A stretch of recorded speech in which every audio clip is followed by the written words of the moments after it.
আইন মন্ত্রণালয়ে আসিফ নজরুল যিনি রয়েছেন, ওনাদের উপরে জনগণের কিন্তু আস্থা নেই এবং উনি বারবার কিন্তু জনগণের আস্থার বাহিরে গিয়ে এই যে আমাদের জুলাই সনদটা রয়েছে সেটাকে সংবিধানের অধীনে কথা বলে এটাকে ভিন্ন খাতে নেওয়ার প্রচেষ্টা করছেন। অর্থাৎ গণ অভ্যুত্থানকে ভিত্তিমূল না ধরে উনি জনগণের যে ঐতিহাসিক বহিঃপ্রকাশ সেটাকে পাশ কাটিয়ে ভিন্ন খাতে প্রবাহিত করার চেষ্টা করবেন বলে আমাদের একটা আশঙ্কা রয়েছে।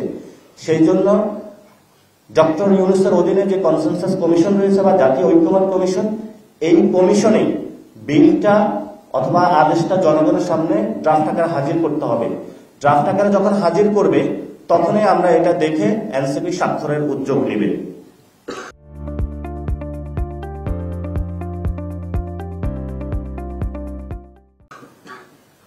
আমরা যে ৬ নম্বর ধাপটা বলেছি সেটাতে বলেছি এই 2026 সালের যে সংস্কৃত সংবিধান, সেই সংবিধানকে সংশোধনী আকারে বলা যাবে না। কারণ সংশোধনী বা অ্যামেন্ডমেন্টের মাধ্যমে কোর্টের রায়ের মধ্য দিয়ে এই জনগণের যে ঐতিহাসিক বিজয়, এই বিজয়কে আবার কোর্টের মাধ্যমে চ্যালেঞ্জ করে এটাকে ধ্বংস করে দেওয়ার একটি পায়তারা আমরা ইতিমধ্যেই লক্ষ্য করতে রাজনৈতিক দলগুলোর মধ্যে আমরা দেখেছি।